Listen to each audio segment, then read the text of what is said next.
when we come together in this space. I know some of you have travelled quite far, so thank you very much. We're very grateful for your effort. The weather doesn't seem to be as good as it's been lately. We have had a bit of rain, so I hope you all managed to get here easily. With the rain, we are also reminded, that this is mercy from Allah, so it is rather fitting for today, and we can say Alhamdulillah. Before we begin, I do have some small housekeeping items which I need to just take you through. As you can see here, the screens will be displaying various slides throughout the day. Your speakers will be up here on the stage for you. In the unlikely event of a fire drill, inshallah, please leave promptly via the nearest exit. They're clearly marked, and the MCF staff and volunteers will direct you. The toilets are just outside where you entered the building, so where the registration desk is, just slightly ahead. And there is also a cloakroom there for any coats and bags you may need to store. We've got quite a busy day ahead of us, a jam-packed lineup, but rest assured we're going to have quite a few breaks, and we do have a great lunch for you later as well. Filming, we do have staff from MCF who are here recording today, as well as Islam Channel are also in attendance as our media partner. If you are recording yourself, please be aware that the intentions behind today is that we've come together as a community, as a collective, in a safe space to share our celebrations and also our challenges. So please do respect each other's privacy. There are some colleagues who have indicated they do not wish to be filmed, so if you are one of those colleagues, do make yourself known if needed. Now, I know that we have some familiar faces in the audience today. Some of you I have met plenty of times before. Others, you are new friends joining us today, and I would therefore like to just take a moment to speak a little bit about Muslim Charities Forum and what has led us here today. MCF was founded in 2007 by the inspirational Dr. Hani al-Banna with key colleagues from across the sector in response to the growing number of UK Muslim charities. MCF is an infrastructure charity, so we are driven by supporting charities around the UK and our shared faith to support, connect and represent. And that's something that I hope you're all familiar with. You will have seen it across much of our website and even here today. Those are our key values. Over the last 15 years, because MCF is actually 15 years old this year, alhamdulillah, MCF has grown to be a well-established charity and a membership body with a network of over 450 charities of all sizes across the UK and a total annual sector income of more than £700 million. Which, if some of you are hearing that figure for the first time, I know when I first heard it, that is absolutely staggering. And alhamdulillah, it's amazing the efforts that we have achieved together. This is such a community achievement, and I'm sure you will agree it's an honour to be part of this community. Much of the work of MCF is centred around responding to the needs of the sector as it grows, and our unique report launched last year, which you will hear a little bit more about later on. Bridges of Hope was launched in the House of Commons last year and was the result of extensive research into the challenges and achievements of the sector, and that is what has brought us here today with this convention, the first of its kind from MCF, the Blessings of the Collective. So you are quite honoured to be here today in a unique opportunity for everybody. Looking around the room, I can see that there are many of us here from so many different backgrounds and communities, and we are united in one thing, and that is the values of Islam. And in that unity, I believe, and MCF believes, that we are truly stronger. If you are sharing anything today on social media, you can take a little look at your lanyard here, and there is a hashtag on the back, MCC23, plus all our social media channels. So please do, if you're putting anything on social media about today, which we would love you to, because we would love to hear from you, please use that hashtag, and let's just online as well show our collective unity. Finally, before we start this day, I would like to give a huge thank you to our investors, sponsors and exhibitors who believed in the vision and objectives of the convention. That is FIDA, Bates Wells, Barrow Cadbury Trust, Euro Quality Foundation. You'll see some of the logos here across the bottom. Al Care Foundation, the Lady Fatima Charitable Trust, Vision for Volunteering, Islamic Relief, Always Network, Muslim Hands, the Charity Commission, the National Cyber Security Centre, the Information Commissioner's Office, and the Fundraising Regulator. What an amazing lineup of speakers and exhibitors and delegates that we have here today and in support of this convention.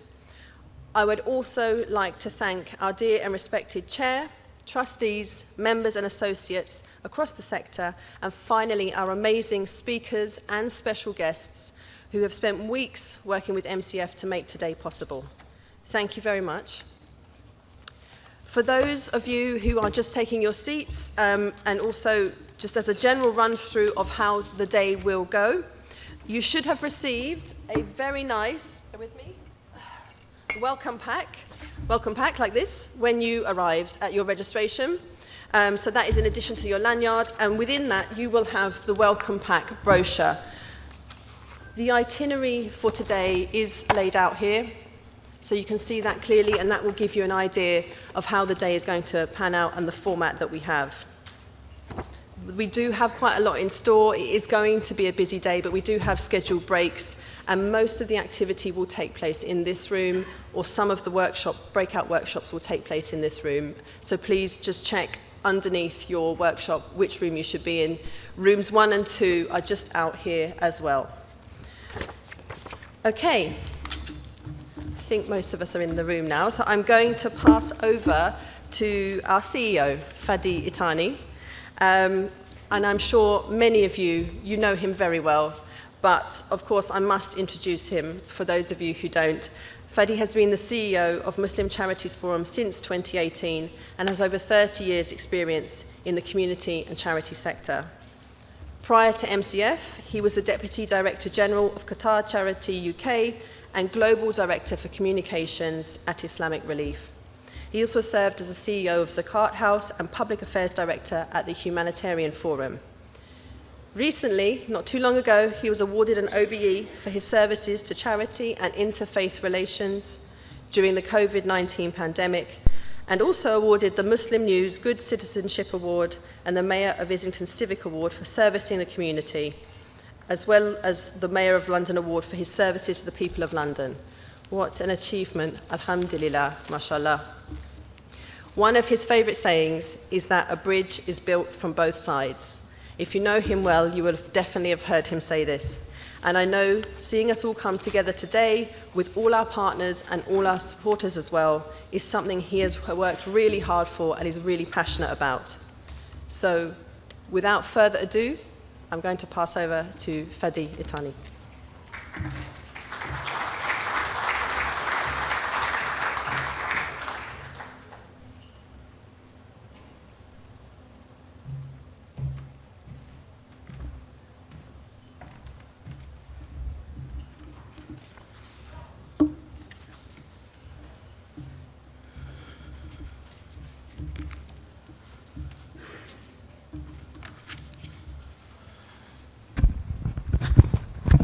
Thank you, Louise. Bismillah ar-Rahman ar-Rahim. Assalamu alaikum wa rahmatullahi wa barakatuh. Peace be with you all. It's a pleasure really to see many colleagues, old, new, young, fresh faces, those who are really joining us with one mission, one vision to improve humanity, inshallah, around the world. I have to say this is an emotional moment for me. It was like one of the dreams to really bring the sector together. And when I say the sector, MCF was established originally to support and coordinate the work between Muslim NGOs, as we call them, those who are based in the UK, delivering amazing work across the world to places, very tough places, around the globe. But just before COVID, our board made the decision to bring the rest of the sector on board, which the other wing, I call it, the social action, the charities that you will hear more about during the day, inshallah. So it is really a small dream, alhamdulillah, is happening, that now we're bringing NGOs who are social action groups delivering amazing work across the UK, and our international charities who are delivering amazing work outside. So first of all, let me, before the team start, using their tricks and getting upset with me, let's stick to the script, as they say. Bismillah ar-Rahman ar-Rahim. Welcome to the first Muslim Charities Convention. And it is the first ever, actually. I know some colleagues, they kept messaging me, inshallah, next year. It's tough to do it every year. It's going to be a tough thing. But let's hope, inshallah, we can do it regularly to support the sector. Thank you for joining us for what we sincerely hope will be a special event in this special year of MCF's 15th anniversary. It is you can help us to make it special. So it is a very warm welcome from us to what is ultimately your convention. After 4 months of preparation, I'm delighted that we now have 40 speakers, 12 facilitators, 10 partners, 26 exhibitors, and not least, and the numbers just was updated last night with the team, over 300 people registered to attend, alhamdulillah, the convention. We have stretched the capacity a bit more, and the few friends I have in the sector, I have lost them overnight. Many calls, many messages, oh, sorry, we forgot to book, etc. And I just realized how airlines make real money. So it is really amazing to see over 300 people joining us today from across the country. And not just the country, we have colleagues actually came specially all the way from Turkey to attend the program. And we have colleagues from Brighton, although I met them, but I didn't get any fish and chips and stuff from them. So colleagues from Manchester, from Bradford, from Leicester, from Nottingham, from Northampton, from Luton, and so on. And sadly, we have had to turn people away today. It's not easy decision. It's a very difficult one, and really made my heart really ache today. That people, despite we told them, we don't have spaces, please make sure you don't come, they said, let's give it a try. And which is a gamble, and I believe gambling is haram in Islam. I would like to thank our sponsors and partners, as Sister Louise mentioned, for investing in MCF to support the good work of our sector. And big thanks to the amazing team and volunteers for their outstanding work before and during the day, and I believe post. And a very special thanks to Omar, the convention project manager, one of our previous future leaders, who really put a lot of efforts day and night. And I remember what does it mean to lose sleep? I've seen it in action, so he reminded me about my early days in the sector. I joined the charity sector in my early 20s. I'm still 25, by the way, so I joined the charity sector in my early 20s, young, fresh-faced, and optimistic, desperate to do my part in making the world a better place. It has been 34 years. Alhamdulillah. May Allah accept and may Allah forgive. What a pleasure it is to have been with so many of you on this exciting journey that the Muslim charity sector has been on since the 80s. Watching this beautiful sector grow, and it brings me great joy to see so many familiar faces. It is so incredible to have seen so many young people mature into outstanding leaders, and to see more talent coming through. Watching good people doing good things as they grow with the sector has been a joy. Seeing some new faces in the crowd, I hope we can connect to our mutual benefit.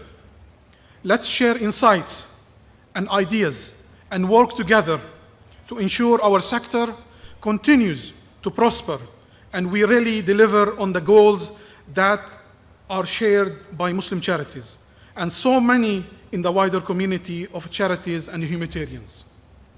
May Allah subhanahu wa ta'ala guide us all, give us strength to serve in tough times, and enable us to build alliances that serve more people and save and change more lives. Ameen. Alhamdulillah, today we celebrate the history and the maturing of the Muslim charity and voluntary sector within the extensive, outstanding fabric of British civil society. But before we get carried away with the celebration, we must acknowledge the state that although we have plenty of opportunities to move forward even further, we still have many challenges. Some of these challenges will be discussed today, and it is very important we do so, not for just our own sake or our charity's sake, but for everyone, for the greater good and for the people we serve. The people we serve, and ultimately for making our world a better place, inshallah. We have come a long way from the early days shaking buckets to collect money outside our mosques, and from efforts to convince our more affluent uncles and aunties to donate. Our fundraising approach has diversified and has been transformed to the extent that some of our charities now receive the majority of their income or funds through online donations and digital platforms. We can, of course, continue to tap into the latest technological developments if we stay in tune with the latest trends. But we must not lose sight of the highest standards of ethical best practice and transparency, not only in our fundraising, but in everything we do as charities. It is good to be responding to emergencies, both natural and human-inflicted ones. And that is one of the things that Muslim charities do best. But we cannot just be firefighting and fundraising led forever and living from hand to mouth. We need progressively to invest more in our people. We need progressively to invest more in our people. And I do remember the many calls I received of people saying to me, the fees for attending this convention is quite high. I found it shocking. If we find like £120 too much for a day of investing in our people, that means we are on the wrong track.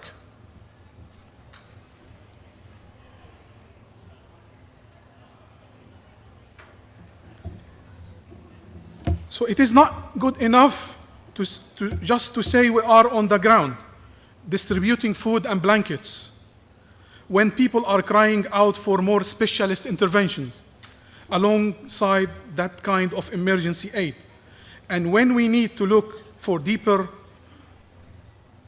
longer-term solutions. When I began my journey in this sector, beautiful sector, the majority of our work was international, or that's what I thought. But through MCF recent research reports, our neighbors next door, which we published during COVID, and the Bridges of Hope, which we published last year in Parliament, we have discovered that the UK Muslim charities have been quietly but effectively building a huge amount of positive work here at home. Our mapping has established that there are over 450 Muslim-led charitable and community organizations hard at work here in the UK. And this does not even include our mosques, who also do support a huge amount of charitable work. 45% of these organizations or 45% of these 450 organizations are led by women, demonstrating a dynamism and a huge amount of potential there that needs to be recognized and encouraged. 42% of people who benefit from the services of those organizations are not from the Muslim community. 42% of people who benefit from the Muslim charities in the UK are not from the Muslim communities. Beautiful to see, amazing to see, and amazing to tell and celebrate. 43% of these organizations have no paid staff, and so they are run almost entirely by volunteers. That's nearly half. And we're talking about thousands of volunteers across the country. Between them, these organizations are spending over 150 million on grassroots initiatives in the UK. 150 million pounds on grassroots initiatives within the UK. But that money is raised almost exclusively from local Muslim communities. And so much more could be achieved with wider and more diverse funding through increased collaboration with other faith-based and non-faith partners. So to conclude, what I see is a huge amount to celebrate, but also some important things to think about. Our sector needs to raise its game on a lot of different fronts. We need to make sure we do more to nurture young talent and ensure our young people see our sector as a great place to work, where they are warmly welcomed and empowered to make a difference. We need to make sure our boards are diverse in skills and backgrounds, which include ensuring that our sisters and young people are very well represented and empowered. Despite all our groundwork, we are yet to secure substantial amount of funding from mainstream funders, and I'm talking about our sector. So despite all this good work you just heard about, we are yet to secure a substantial amount of funding from mainstream funders and leading trusts and foundations.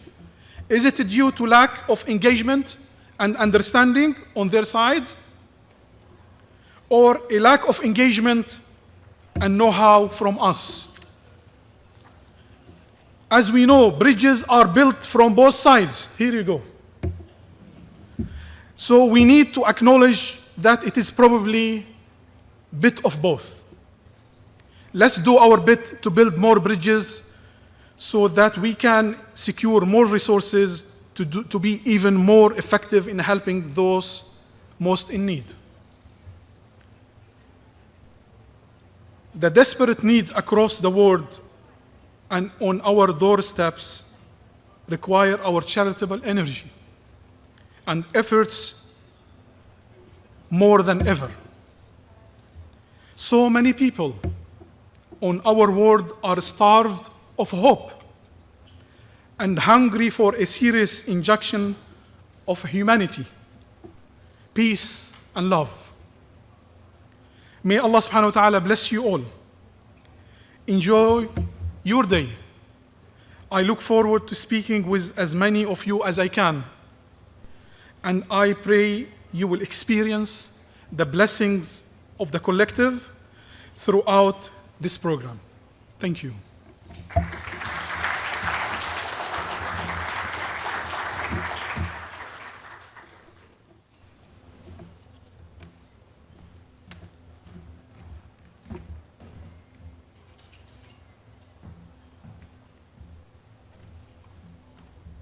Thank you, Fadi. I'm sure we can all agree that was a very inspiring, motivational beginning to today that shows that we have so much potential in this room, which is something we are hoping that we can explore with you all today.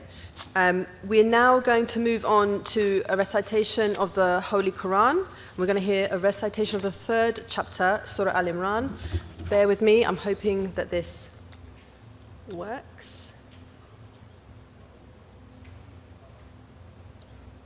بسم الله الرحمن الرحيم يا أيها أيها الذين آمنوا اتقوا الله حق تقاته ولا تموتن إلا وأنتم مسلمون واعتصموا بحبل الله جميعا ولا تفرقوا واذكروا نعمة الله عليكم إذ كنتم أعداء فألف بين قلوبكم فأصبحتم بنعمته إخوانا وكنتم على شفا حفرة من النار فأنقذكم منها كذلك يبين الله لكم آياته لعلكم تهتدون ولتكن منكم أمة يدعون إلى الخير ويأمرون بالمعروف وينهون عن المنكر وأولئك هم المفلحون ولا تكونوا كالذين تفرقوا واختلفوا من بعد ما جاءهم البينات. There we go. Lovely. Sarah Owens is here today with us.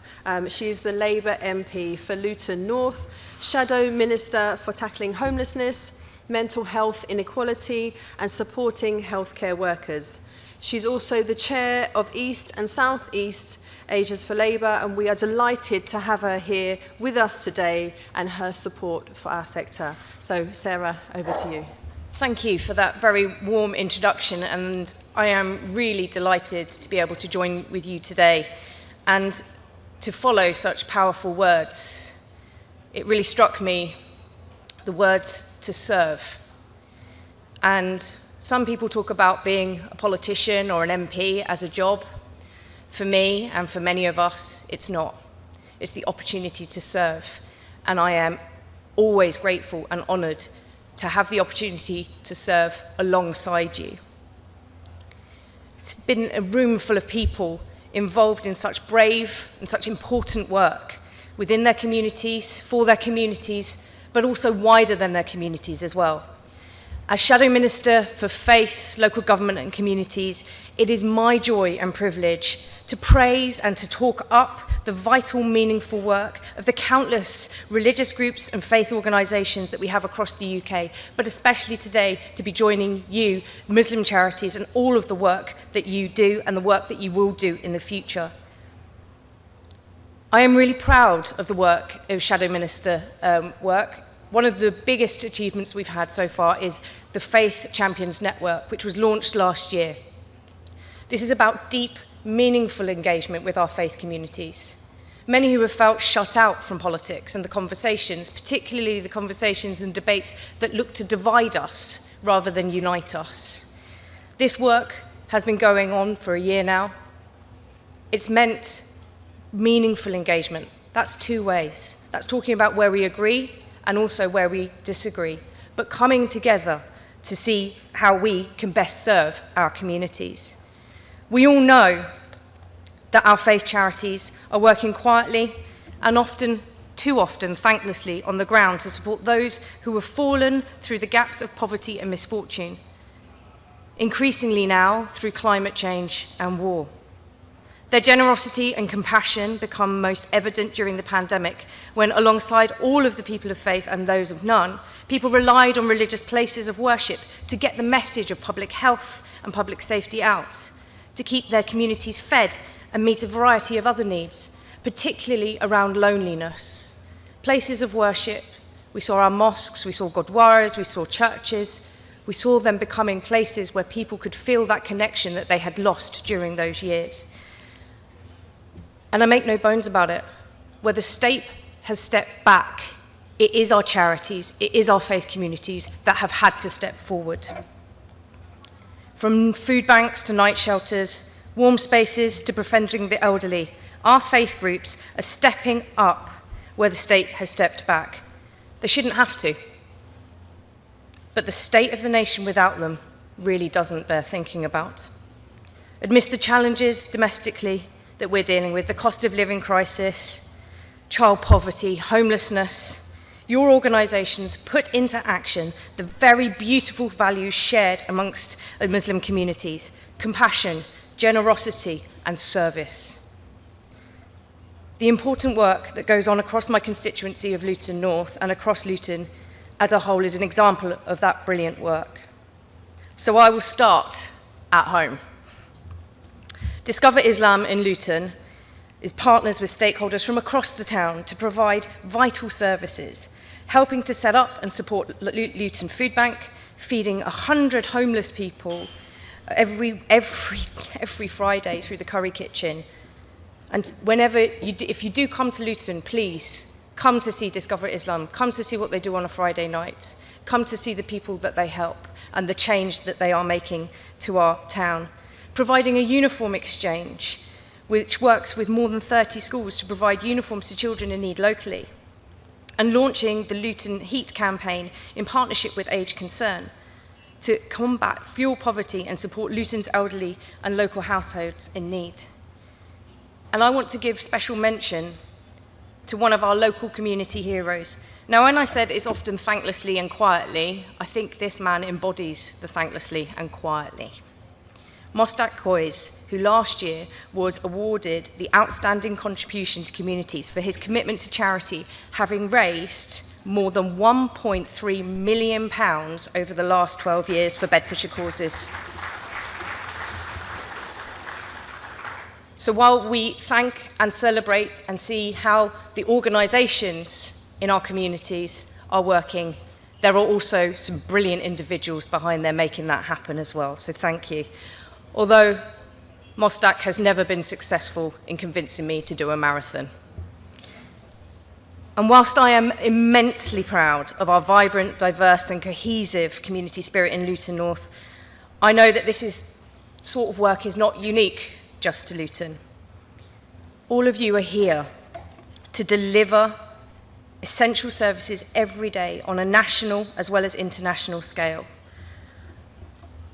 Everyone can see the heartbreaking scenes in Gaza. Our position is clear and consistent with international partners. International law must be upheld.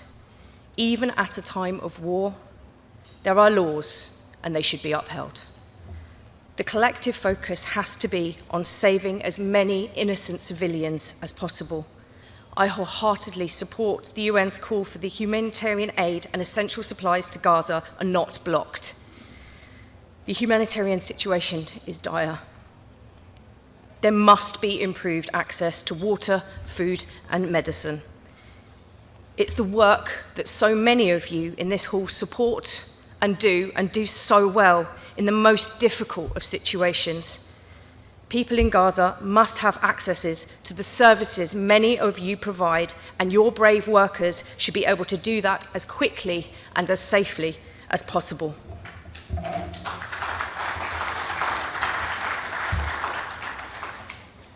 Organisations such as the Al-Khayr Foundation, building schools in the UK and overseas, and going on to undertake emergency aid missions all over the world. This is the sort of work that I'm talking about.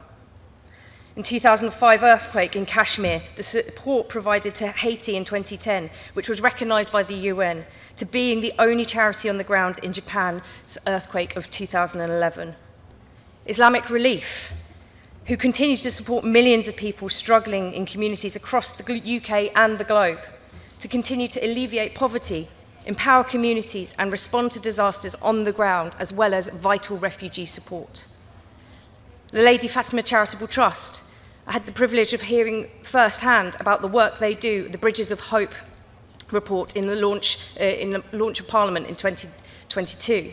I was particularly struck by their programme, which runs across 13 countries, focused on empowering mothers in access to essential necessities, education for them and for their children, healthcare in pregnancy and early childhood, and the flagship I can never say this one, Mothernomics, economics and mums.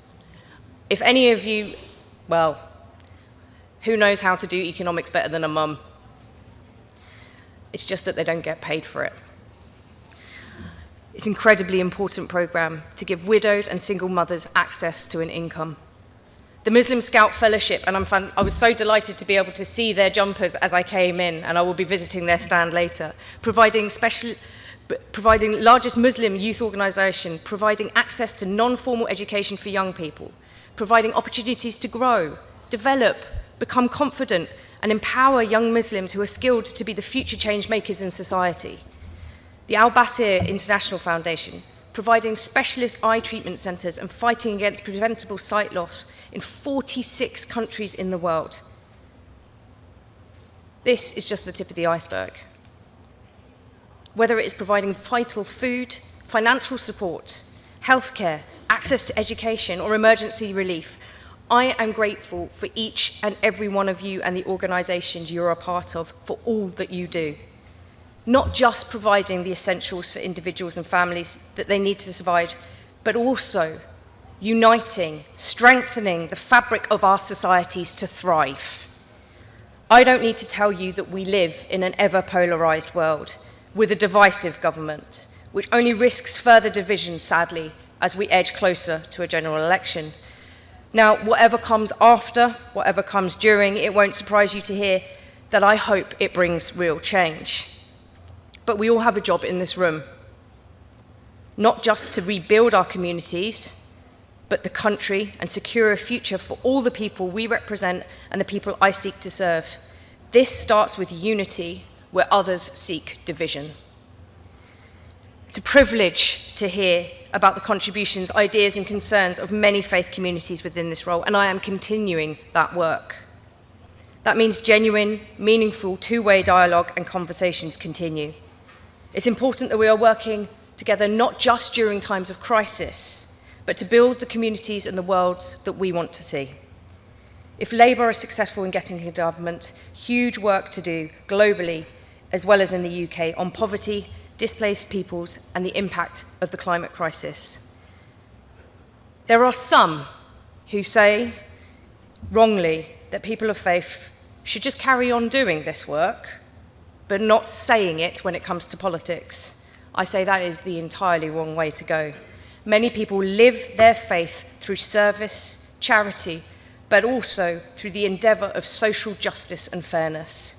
We must come together outside of times of just crisis and work together, side by side, to build the society, the towns and cities and the international community we all want to see, a future fit for all, full of hope and humanity. Thank you.